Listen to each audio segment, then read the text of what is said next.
Cuando quiera fundar un continente, ojo con ojo, Jimmy Turri. Piedra fundamental. Lo que te digo lo sabe solo el viento, los ladrillos y tejas, Muy personal. los bichos de limpieza y tú Con que la estás ministra de Salud, cerrada, Gabriela Montaño. en el umbral de la... Estamos con Gabriela Montaño, flamante ministra de Salud. Gaby, gracias por recibirme. No, gracias a vos, Jimmy, por la visita y por la conversa que nos tocará. A ver, ¿cuándo y por qué decides ser doctora? Cuando salí del colegio tenía dos opciones totalmente diferentes. Una era medicina y la otra sociología. Decidí por la medicina porque me parecía que era algo más práctico, es decir, que tenía resultados inmediatos. Y al final vengo de una familia también en el que 3 generaciones, mi abuelo, mi madre y finalmente yo, habían empezado a estudiar medicina pero no concluyeron por diferentes razones de la vida. Y fui, digamos, la tercera es la vencida, la tercera generación que al final terminé la carrera. Mi bisabuelo era médico y no hay más médicos, digamos, en la familia más próxima, ¿no? Uh-huh. Ahora, esa vida de contradicciones un poco te marca, ¿no? Naces en La Paz, pero a los 2 años te vas a Santa Cruz, pero vuelves a estudiar en La Paz, es decir, sí. Quisiste estudiar sociología, terminaste de doctora, pero no practicas la medicina. Sí, bueno, mis padres se fueron de La Paz a Santa Cruz cuando yo tenía 2 años, en realidad mi mamá. Y bueno, crecí toda mi vida escolar en Santa Cruz. Y me vine a estudiar a La Paz porque en ese momento en Santa Cruz todavía no se había establecido la Facultad de Medicina, digamos, no tenía una trayectoria tan larga como tenían las facultades en La Paz, y al final decidí venirme a La Paz. Y justo en ese año había fallecido mi abuelo, que era como una figura muy fuerte para mí en mi vida. En algún momento había pensado irme fuera a estudiar, pero decidí quedarme en Bolivia porque quería estar cerca de mi madre. Era un momento, digamos, como que yo sentía que necesitaba estar cerca de la familia, así que me vine a La Paz a estudiar y aquí hice toda mi carrera, grandes amigos, bueno, la vida que uno elige, ¿no? Los amigos que uno elige. Y luego volví a Santa Cruz. Y ahí estuve mucho tiempo hasta que volví como senadora a La Paz, y ya estoy varios años casi viviendo en La Paz, entre La Paz y Santa Cruz. Y sí, yo viví desde muy chica la contradicción entre el Camba y el Colla. Para mí son entrañables. Digamos, las formas que tiene la gente en Santa Cruz, las amo, las he mamado desde muy chiquita y me dolía mucho cuando sentía esa confrontación, muchísimo, desde chiquita. Y por eso creo que una de las razones en las que me convierto en una férrea luchadora en contra de ese regionalismo, porque creo que como todas las familias bolivianas tenemos un pie a cada lado, así que esa es una contradicción muy fuerte en mi vida, como otras, como la de la carrera. Sociología me apasionaba porque me apasionaba tratar de entender a la sociedad, cómo funcionaba, cuáles eran sus reglas, pero al final, bueno, me decidí por medicina. La ejercí saliendo de la universidad, hice mi maestría y después, bueno, la política me atrapó. Te atrapó un poquito antes, ¿no? Porque, claro, hablando de contradicciones, estudias en el colegio alemán, pero tienes una conciencia social muy definida hacia la izquierda. Bueno, eso también se fue gestando en la casa, ¿no? Mi madre es una mujer de izquierda, una parte importante de mi familia también.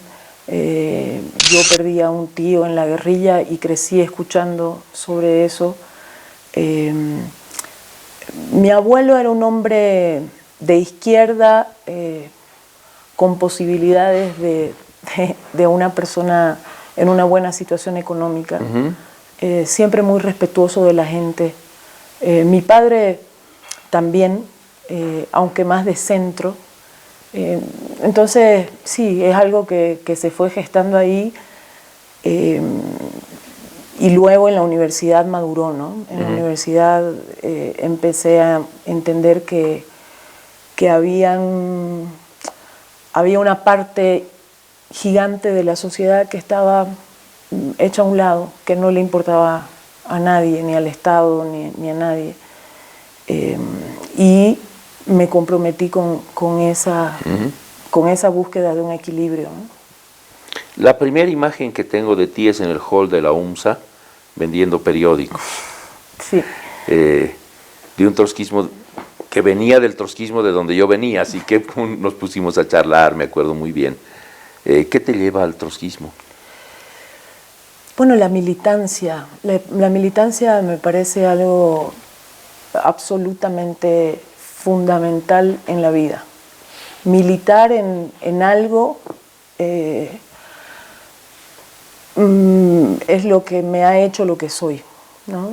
Y claro, ahí encontré a personas como Juan Pablo Bacherer, que era un gran maestro, y me acerqué precisamente a esa militancia a través del periódico, ¿no? Mientras estudiaba medicina, a veces combinaba los exámenes con corregir el periódico hasta las 3, 4 de la mañana, con otros compañeros, editarlo y luego ir los fines de semana a venderlo. El trotskismo a mí me dio una estructura de constancia y de rigidez en lo positivo. De disciplina. De disciplina, pero además de la certeza de que uno quiere transformar el mundo, y para eso hay que tener esa disciplina. Uno no puede transformar el mundo con una vida laxa que no te aporte nada, ¿no? Ahora, ¿qué magia tiene el MAS que ha logrado reunir a guevaristas, trotskistas, digamos, estalinistas, por poner su nombre, maoístas? Lo mejor de la izquierda de nuestra generación ha terminado en el MAS. La posibilidad de llevar a la práctica lo que defendíamos como ideas.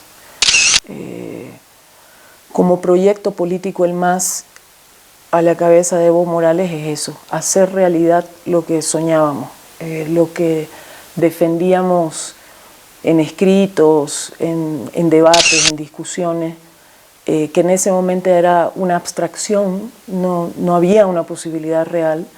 El MAS lo convierte en una posibilidad real. Volvamos un poquito a tu vida. ¿Estudias medicina y yo creo que la práctica te sensibiliza aún más o no? Sí. ¿O uno puede ser frío y ser médico? Sí, yo creo... yo tenía miedo, te cuento, no poder combinar la pasión de la medicina con la pasión de la política, porque sí ya existía en mí desde el colegio esa pasión. Y aunque no lo creas, una mujer que recuerdan mucho, política y médica. Un día tomando un café con mi madre, yo vine a La Paz a averiguar sobre las universidades, me dice, Gabriela, es posible, y me lo demuestra con su vida. Ella era diputada en ese momento, Teresa, y era una mujer sumamente apasionada, Totalmente apasionada. Se la veía en los medios de comunicación debatiendo con una pasión impresionante y amaba la medicina.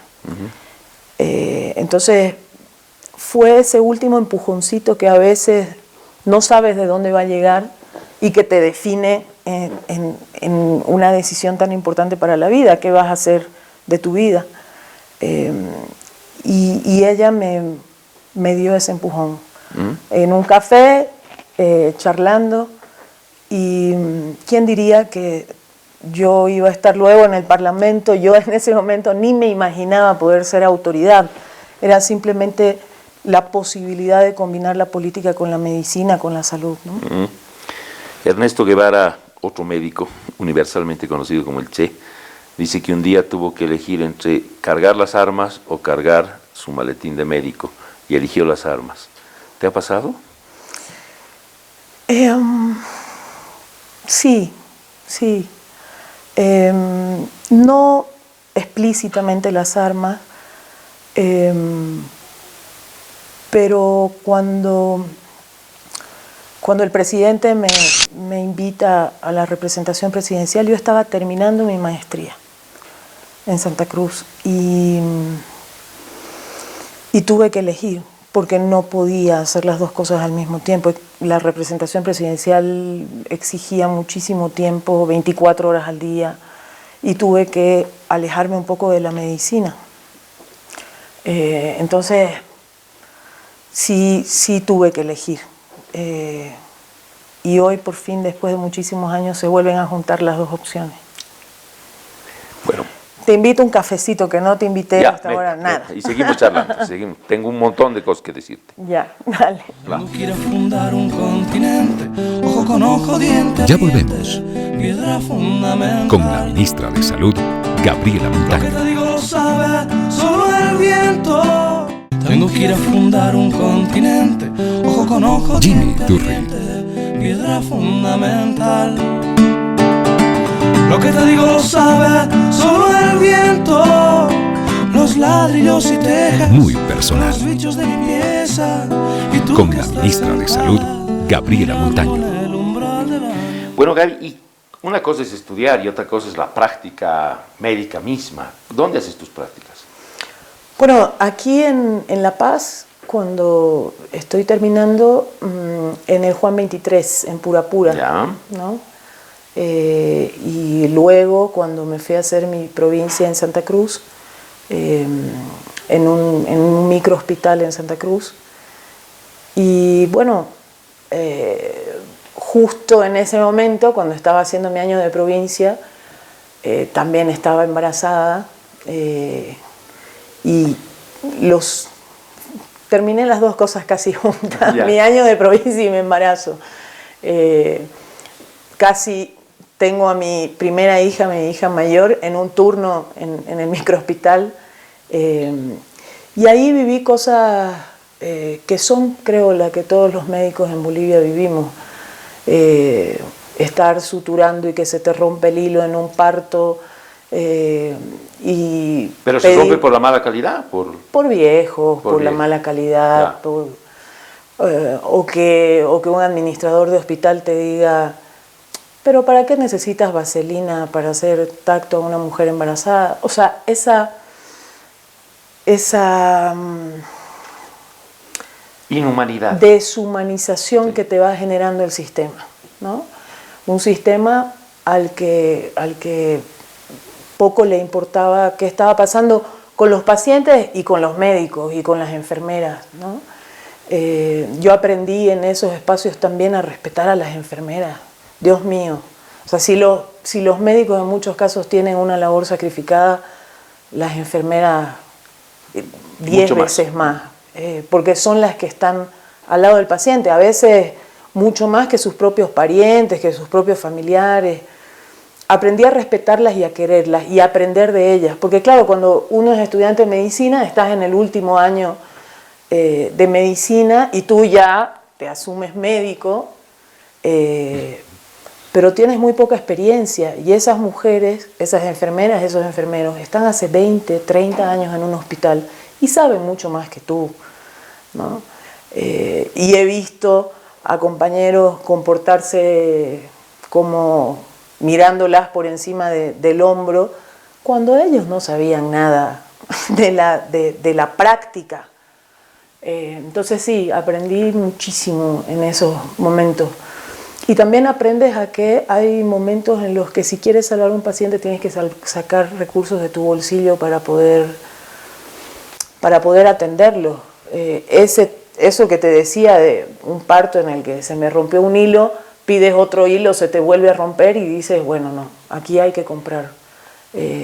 Una familia de muy escasos recursos que no tiene recursos ni para comprar un hilo. Entonces aprendes a sacar y decir, bueno, hay que o juntar recursos. Muchísimas veces en el internado rotatorio nosotros hacíamos colectas para pacientes. Recuerdo un paciente, un niño, cuando yo estaba en mi rotación por pediatría,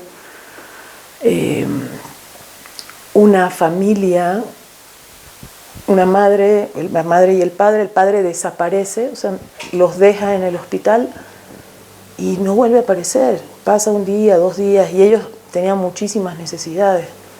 Resultó que el padre, en el intento de conseguir recursos para ir a darles recursos a su esposa y a su hijo, teniendo otros 4 hijos que los habían dejado en el campo y yo qué sé, lo habían tomado preso porque él estaba sacando unas frazadas de su casa para venderlas y comprar cuero para terminar de hacer unas pelotas que vendían, etcétera, etcétera. Creen que es un ladrón y lo meten a la cárcel, y el hombre, todos esos días que nosotros pensamos que era irresponsable, etcétera, que había dejado abandonada a la mujer, en realidad estaba en la cárcel hasta que pudo salir. Entonces te tocan cosas muy duras. Y eso reafirmó en mí mi convicción de que había que cambiar, o sea, que no podíamos seguir enfrentando solo individualmente cada caso, sino que había que intentar transformar el todo para que funcione de otra manera, ¿no? Mi abuela Roxana, que fue enfermera en la Guerra del Chaco, que quería estudiar para medicina, pero le dijeron, no hay médicos mujeres. Tal vez en Alemania, váyase ahí, sí, pero en Bolivia nadie estudia para ser doctor. Me decía que dejó de ser enfermera y se dedicó a profesora de labores por el dolor, porque el dolor era demasiado grande. Bueno, Jimmy, en parte la razón por la que mi abuelo dejó la medicina a medias y mi madre terminó en filosofía y letras tiene que ver con eso. Y yo durante la carrera no sentí eso, pero luego en la práctica en el hospital habían momentos donde no sabía si estaba realmente preparada para enfrentar eso todos los días. Y la única manera que encontré para poder decir sí, quiero seguir este camino era combinarlo tratando de transformar lo demás, tratando de transformar en esencia la sociedad, la realidad, etc. Si no, creo que la medicina se puede volver muy dolorosa, ¿no? muy dura, pero también te da muchísimas satisfacciones. O sea, cada vez que tú sacas un paciente adelante, es como si estuvieras regalándole a la vida una posibilidad más, Claro. ¿no? Entonces esas satisfacciones son enormes, a pesar de que los grandes dolores inundan muchas cosas, también hay grandes satisfacciones y la medicina es hermosa en eso. Y no me equivoqué, o sea, sí me dio lo concreto de poder transformar en concreto una vida, ¿no? Ahora, mira, poco antes de morir, un par de meses antes que mi abuelo muriera, yo le di un dato y le dije, mira, no te dejaron estudiar para doctor porque no había mujeres, y hoy el 54% de quien estudia medicina en San Andrés, estamos hablando de los años 80, ¿no? Son mujeres. Sí, y los mejores alumnas de medicina en general en las facultades son mujeres, no solo de medicina, de muchas carreras. Yo fui una generación bisagra, digo, yo tuve ya muchísimas compañeras mujeres en medicina, pero todavía había la lógica de que la medicina cuando eres mujer se cruza con tu ciclo biológico, tienes que tener hijos y entonces es muy difícil combinar el ser madre con el ser médica. Y todavía había una lógica muy fuerte de eso. Me acuerdo que una de las frases crípticas de mi abuelo fue: hijita, o sea, ¿cómo vas a hacer para ser mamá y ser médica al mismo tiempo? Y creo que nuestra generación todavía vivió ese estigma de que no podías escoger carreras tan, digamos, de tanta exigencia horaria si además eras mujer y querías ser madre, ¿no? Entonces fuimos una generación bisagra un poco en eso. Ya no había tanta, aunque tuvimos que escuchar alguna vez de algún docente frases tan rudas como que las mujeres aquí a la facultad vienen a buscar maridos médicos, ¿no? Y cosas mucho más rudas que esas.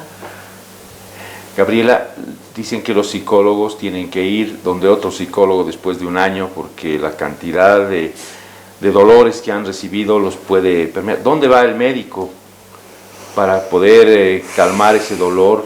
O sea, la impotencia. Luchas y pierdes la batalla y muere tu paciente. Yo creo que es una de las razones por las cuales los médicos nos juntamos entre médicos solamente y vamos a jugar fútbol o a encontrarnos entre médicos y hablamos entre médicos de todos estos temas. Es muy común que los médicos en el almuerzo, en la cena, en la fiesta, estemos hablando de nuestros pacientes.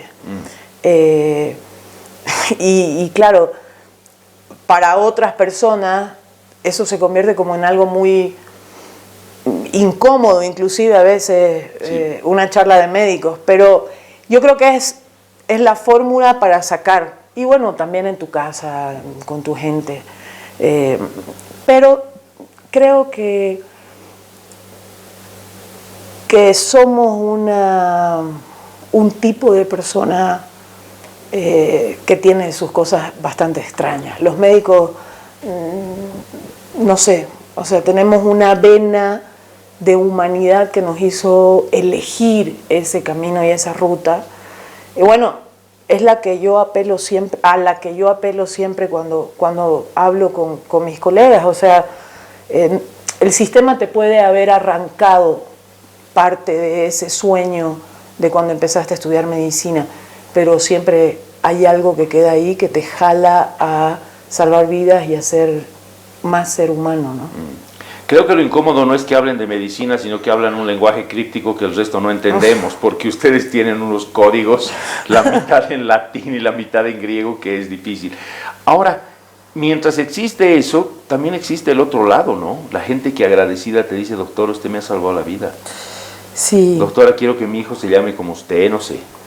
Bueno, a mí me pasó en el internado algo que me cambió también para siempre en ese sentido. Una mamá que decida bautizar a su hijo con mi nombre, Jesús Gabriel, porque realmente logramos entre muchos salvarlo. Un bebé prematuro, con muchísimas dificultades, pero que finalmente salió adelante. Esas cosas, no sé, lo valen todo, valen los desvelos, valen las horas de los años de estudio, de esfuerzo, de todo, lo vale todo. Y creo que eso es lo que nos jala tanto de la medicina a los médicos, ¿no? Es algo de lo que no podés separarte tan fácilmente. Vamos a tomar nuestro café sentándonos a tu lado. Tengo que ir a fundar un continente, ojo con ojo, diente a diente, piedra fundamental. Ya volvemos Lo que te digo lo con la sabe ministra de Salud, solo el viento. Gabriela Montaño. Y en el próximo bloque vamos a hablar del Sistema Único de Salud. Tengo que ir a fundar un continente, ojo con ojo, Jimmy diente a Turri. diente, piedra fundamental.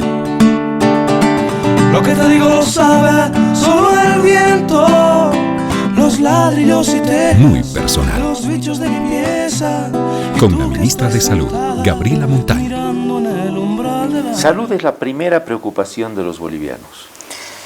Sí, y debe ser la primera preocupación del Estado también.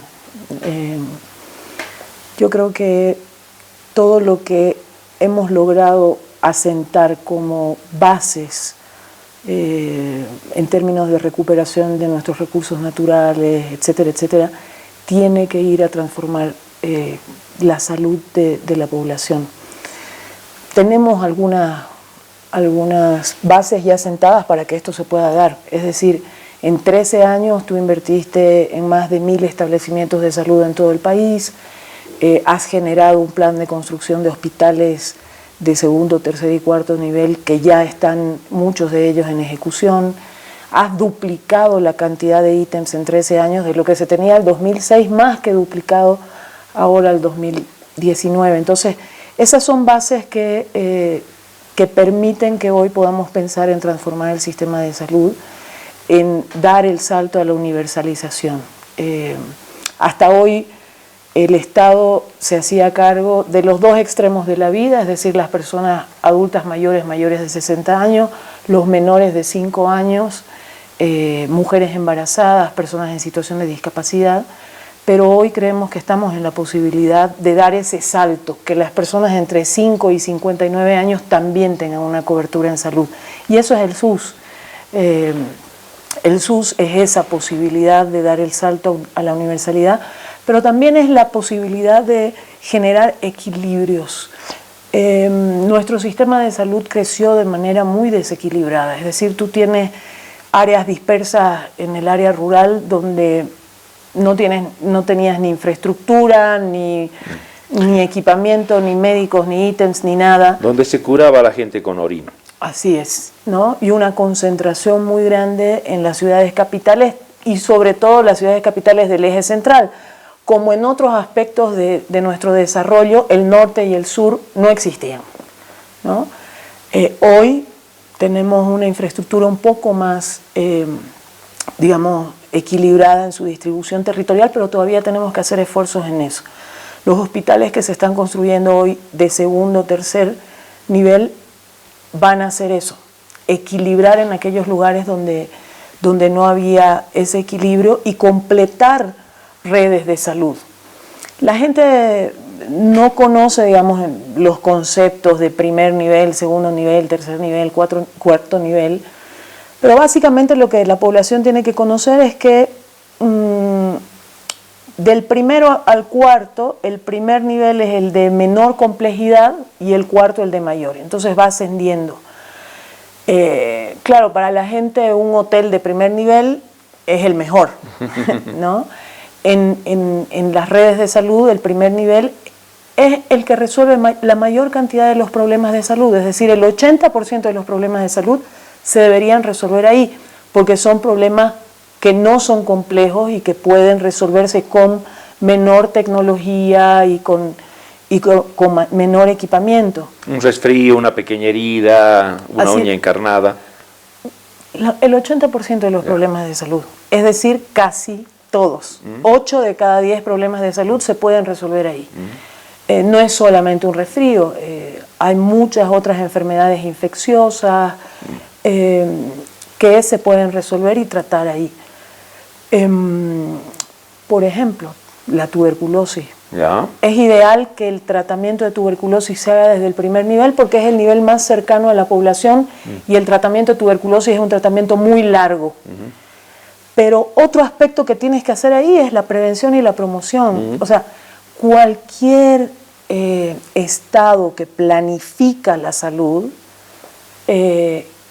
invierte en prevención, en promoción, porque es mucho más barato invertir en prevención y promoción. Evitas el gasto luego del tratamiento y muchas veces de recuperar a pacientes que han sido tan afectados por una enfermedad que tienen que rehabilitarse porque tienen cierto grado de discapacidad.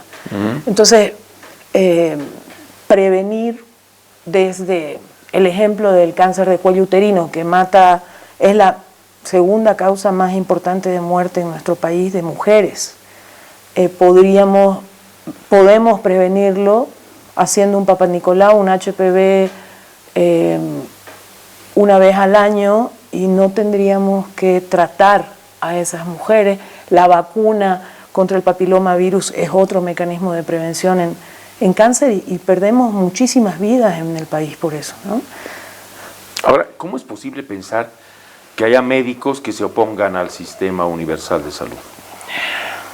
Me parece una incongruencia absoluta. Lo que más deberían buscar los médicos es que haya mayor cantidad de hospitales, mayor cantidad de atención gratuita. Yo ahí, Jimmy, haría una diferenciación. O sea, hay dirigentes que, bueno, están en una actitud político-partidaria de oposición a la propuesta del gobierno, pero eso se asienta en algunas preocupaciones y temores fundados de los médicos. De base, digamos. De base. ¿Cuál es su temor? Su temor es que el sistema no esté preparado para admitir el tratamiento o la atención de un número mayor de población. Pero aquí hay una explicación muy sencilla técnicamente. En los dos extremos de la vida,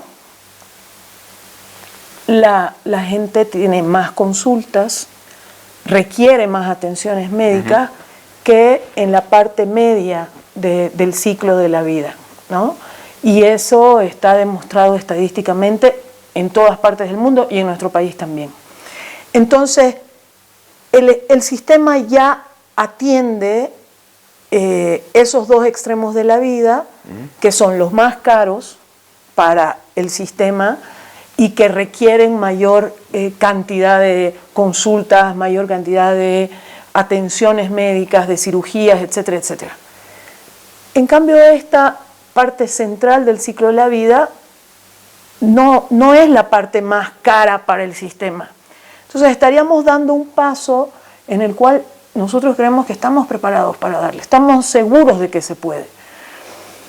Lo que tenemos que hacer es trabajar en conjunto.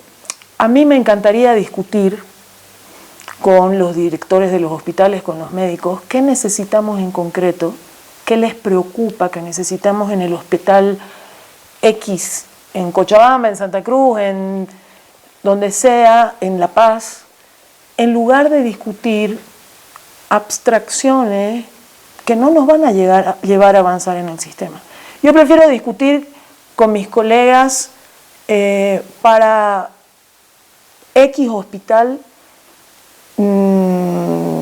la terapia intensiva neonatológica necesita tales y tales equipos y que el Estado tome la decisión de invertir en eso para poder tener en ese hospital una atención de mejor calidad. Esas cosas concretas son las que tenemos que discutir y tenemos que asumir la responsabilidad, todos los niveles del Estado, el nivel central, las gobernaciones, los niveles municipales. Pero sería mucho más interesante para mí esa discusión que la discusión abstracta, que además es muy fácil de ser atrapada por una oposición político-partidaria. Una oportunidad como esta, Jimmy, no la hemos tenido hace más de 30 años. Cuando en nuestro país se tomaba la decisión de, en un año, en una gestión, en esta gestión 2019, meter al sistema 8.000 ítems. O sea, no nos ha pasado. ¿Cuándo en nuestra historia ha habido la posibilidad de invertir 200 millones solamente en equipamiento, medicamentos, etcétera? Sin contar los más de 1.000 millones de dólares que se está invirtiendo en la construcción de hospitales. En infraestructura hospitalaria. Nunca. Es una oportunidad, por lo tanto, para el ciudadano, para el que va a ser el beneficiario, pero también para los médicos, para las enfermeras, para todo el personal de salud. O sea, no nos va a volver a pasar. Aprovechemos ese momento histórico. Eso es lo que yo creo. ¿No hay en esto un poco de laburo al miedo también? Es decir, por ejemplo, yo estoy en el seguro universitario y aparecen letreros que dicen Bueno, si todos tienen, aquí va a haber más colas, va a haber menos atención, usted se va a ver perjudicado, etcétera. Es decir, un poco a los que tienen el seguro les da temor que otros tengan también posibilidades de ir. Pero es que van por cuerdas absolutamente separadas. Toda la población, que es aproximadamente el 49% de la población que está asegurada, es decir, que pertenece a la Caja Nacional de Salud, al Seguro Universitario, a la Caja Petrolera, etcétera, etcétera, esa población va a seguir siendo atendida por su seguridad social, por su caja. Pero hay más del 50% de la población en este país que no tiene esa posibilidad, que son trabajadores independientes, que son campesinos, que son transportistas, que son gremialistas, que son pequeños emprendedores, que son los que tienen una empresa unipersonal, etcétera, etcétera. Estamos hablando de más de 5 millones de personas que no tienen esa seguridad social, y a esa población está dirigida el SUS. Entonces, estamos completando un ciclo para que el Estado realmente se haga cargo de esa responsabilidad fundamental que es dar salud a la población. Y nos debería interesar a todos. O sea, yo creo que cualquier autoridad en cualquier nivel del Estado le debe interesar dar salud a la población. Entre todos lo podemos hacer y podemos hacer un círculo virtuoso. Ahora, obviamente, si se genera la fragmentación de los recursos, del capital humano, etcétera, etcétera, es más difícil. ¿No? Entre todos lo podemos hacer. Denme 2 minutos y ya volvemos. Tengo que ir a fundar un continente, ojo con ojo, diente a diente. Ya volvemos. Piedra fundamental. Con la ministra de Salud, Gabriela Montaño. Sabe solo el viento. Tengo que ir a fundar un continente, ojo con ojo, Jimmy diente a Turri. diente. Piedra fundamental. Lo que te digo lo sabe solo el viento. Los ladrillos y tejas, Muy personal. los bichos de limpieza, y tú Con que la ministra estás de Salud, sentada, Gabriela Montaño. mirando en el umbral del baño. Gabriela, recuerdo que nos vimos en Santa Cruz, Mesa era presidente, había un encuentro iberoamericano, creo, y te hice una entrevista porque ustedes estaban haciendo un encuentro paralelo, creo que fue el primer encuentro social que se hizo. Sí, fue el primer encuentro social alternativo en Santa Cruz, y bueno, precisamente ahí muchos compañeros encontramos el espacio que había sido pensado mucho antes de que se desate todo lo que vivimos en esos meses, pero que el encuentro resultó ser uno de los, o el espacio más importante para poder encontrarnos los compañeros y compañeras de izquierda y tratar de dar respuesta a ese momento tan duro, ¿no? Y la verdad es que ese espacio, recuerdo bien cuando nosotros leímos las conclusiones del Encuentro Social Alternativo, se proyectaba hacia adelante lo que empezó a pasar, pero no tan profundamente. Yo te soy sincera, o sea, creo que ninguno de nosotros dimensionó lo que estaba pasando en ese lugar. Esperando que los consensos que hemos construido ahora sean replicados por toda Bolivia, esperando que nuestros sueños se mantengan intactos. Hermanas y hermanos, bienvenidos todos, bienvenidas todas. Hasta aquí hemos tolerado una especie de destierro en el seno mismo de nuestra patria. Esto dijimos en 1809 y parece que toca repetirlo. Casi todo se lo han llevado, lo han malvendido, lo han robado, casi todo lo han destrozado.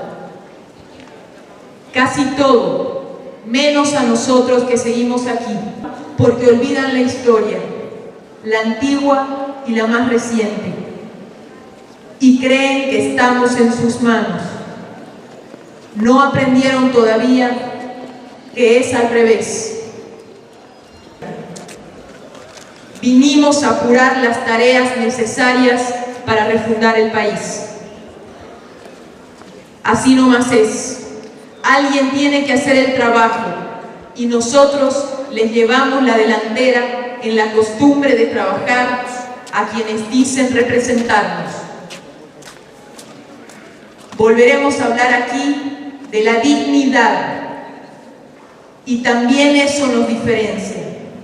Podemos hablar de nuestra dignidad sin que esta palabra se nos haga arena en la garganta.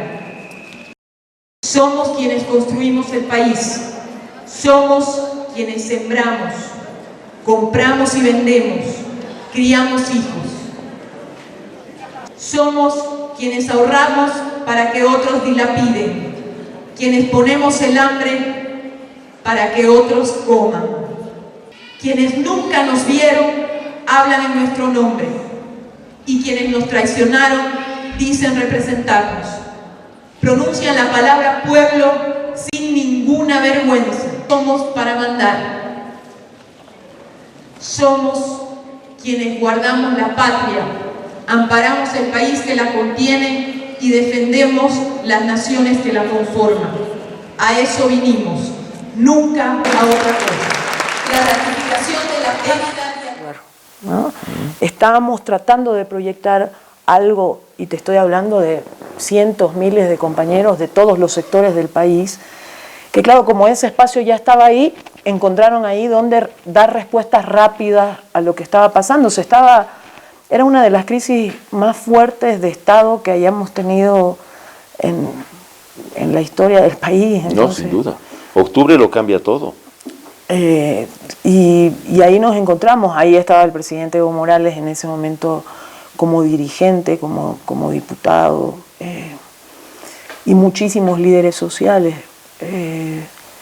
Y claro, era el foro social boliviano, ¿no? Y tú eres una de los voceros, porque me recuerdo que te entrevisté. Sí, sí. Bueno, mis compañeros me pusieron ahí porque la verdad es que yo en ese momento, bueno, por ahí debe haber alguna imagen, una foto. Yo me acuerdo que leí el documento con unas trencitas y parecía, no sé, que tenía 15, pero sí, fue un espacio para todo el país importante y para nosotros fundamental. Luego el encuentro ya se convirtió en un espacio permanente de debate y de reflexión. Y fue la primera de miles de entrevistas que te han hecho en estos años. Sí, y me acuerdo que yo estaba tan nerviosa que en algún momento o en algún corte vos me dijiste, me tranquilizaste. Sí, fue la primera de miles de entrevistas a las que me fui adaptando y ahora son un poco más familiares y normales. No, totalmente, ya eres cancherísima. Ahora, de ahí, bueno, gana Evo y tú eres nombrada representante en Santa Cruz, la plaza más difícil que ha tenido el gobierno en sus primeros años. Sí, y yo no lo podía creer porque yo me había pasado junto con otros compañeros buscando varios meses a la persona ideal, ¿no? Y un día el presidente me hace llamar con el vicepresidente y me plantea que yo asuma esa responsabilidad. Y nosotros habíamos estado buscando una persona, claro, de clase media, con todo el dechado de perfecciones que uno quería. Y me sorprendió, me agarró en curva. No sé si estaba preparada para esa propuesta, pero bueno, yo había dicho, como muchos otros compañeros y compañeras, que si el presidente Evo Morales nos llamaba para ser porteros de Palacio, lo íbamos a asumir. Claro. Ahora, de ahí a pensar que el MAS iba a ganar a Santa Cruz, en Santa Cruz, hay una gran distancia, ¿no? En ese momento parecen dos mundos diferentes, ¿no? El 2007-2008 en Santa Cruz y hoy Santa Cruz. Y yo creo que no solamente el MAS ha ganado un espacio en Santa Cruz en términos político-partidarios, sino que Santa Cruz también ganó. Habíamos perdido mucho tiempo. Esos años, desde el 2007 hasta el 2010, se perdió un tiempo valiosísimo, ¿no? De inversiones, de consolidación de un aparato productivo más diversificado. etcétera, y que desde el 2010, 2011 más o menos, hasta el 2018, eso ha cambiado muchísimo, ¿no? La relación del presidente y del gobierno en general con Santa Cruz, y de Santa Cruz se ha generado una confianza, se han generado puentes de confianza muy, muy firmes, creo yo. Entonces, no podía la locomotora económica del país quedarse al margen de un momento de transformación tan importante del Estado y de la sociedad boliviana, ¿no? Claro. Bolivia, para avanzar, tiene que nadar con dos brazos. Si solamente nadas con uno, vas a dar vueltas. Sí. Uno en los Andes, otro en la Amazonía. Ahora, a mí me fascina Santa Cruz cada vez más, porque hay ciudades que viven pensando en el pasado y todo el día te dicen fuimos. Santa Cruz solo piensa en el futuro. Sí, sí, pero además en todos los aspectos, ¿no? O sea, tú ves, yo cada vez que voy encuentro iniciativas diferentes, y eso que voy a lo mucho cada 15 días, una vez cada 15 días, y tú encuentras jóvenes en el ámbito del arte, de las culturas, en las actividades de los barrios. Tú tienes 3 grandes ciudadelas en Santa Cruz que tienen una actividad tan frenética, ¿no? Claro. En todos los aspectos, en el deporte, en la música, en la creación, en lo económico, y 3 ciudadelas que son cada una de más de 200.000 habitantes, ¿no? Que tienen su propio centro, que tienen su propio carnaval, su propia lógica barrial. Santa Cruz es maravilloso en eso. Es fascinante que en el Plan 3000, que está lleno de migrantes, de colles, etcétera, esté el carnaval de antaño, Sí. ¿sí? Siendo lo más nuevo, Sí. pero con raíces. Es fascinante esa construcción que está viendo, ¿no? Pero además que se deja permear por las propuestas de esas nuevas generaciones, ¿no? Y que les da espacio a esas nuevas generaciones a poder generar nuevas iniciativas, ¿no? Y el lenguaje, la vida cotidiana también se va transformando. Y creo que Santa Cruz está empezando a encontrar puntos de madurez muy interesantes, en los que la discusión, por ejemplo, de la interculturalidad se está haciendo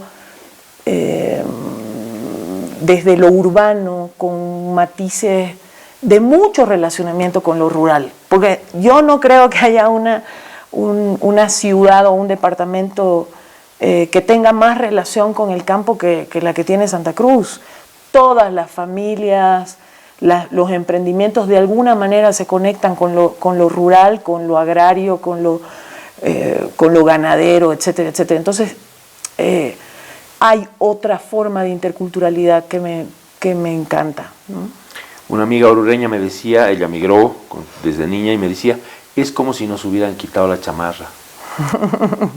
¿No? Y sí, yo le decía una vez a mi madre una cosa, ¿no? Tú vas al mercado en Santa Cruz y la misma mujer comerciante que puede estar en un mercado de Cochabamba o de La Paz tiene otra manera de relacionarse, Claro. ¿no? Y es maravilloso porque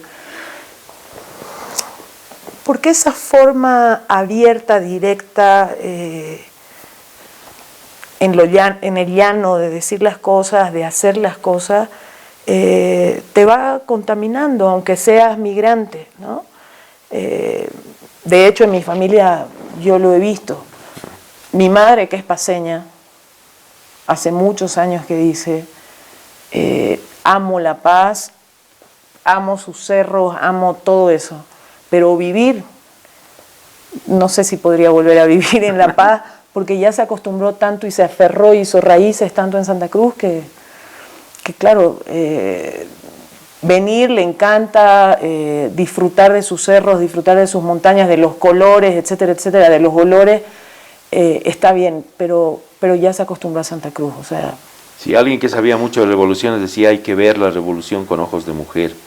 Y yo veo que la transformación de Santa Cruz pasa por los ojos de las mujeres, que estudian, que trabajan. A veces nos llenamos de prejuicios, pero la mujer ha avanzado muchísimo en Santa Cruz.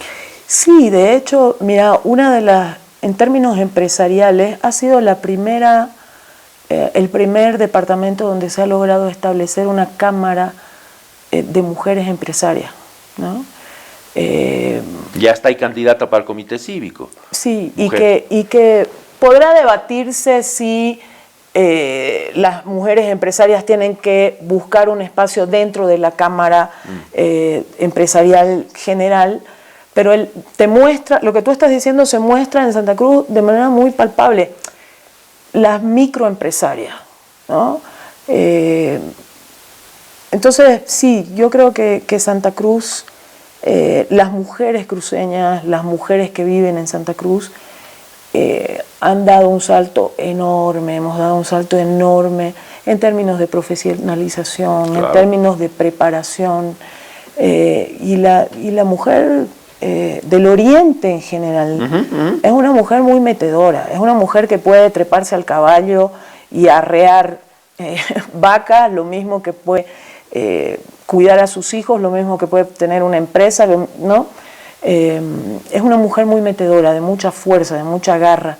Por eso yo me peleo un poco con, digamos, ese modelo que se vende de la mujer cruceña, que está bien, la mujer cruceña es lindísima, es hermosa, físicamente muy linda, pero todos estos otros aspectos a veces se esconden y dejan de verse porque solamente se muestra un aspecto, ¿no?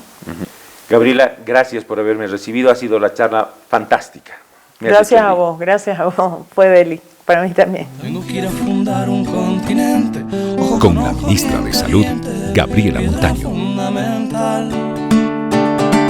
Lo que te digo lo sabe solo el viento, los ladrillos y tejas, los bichos de limpieza, y tú que estás sentada mirando en el umbral del año 2.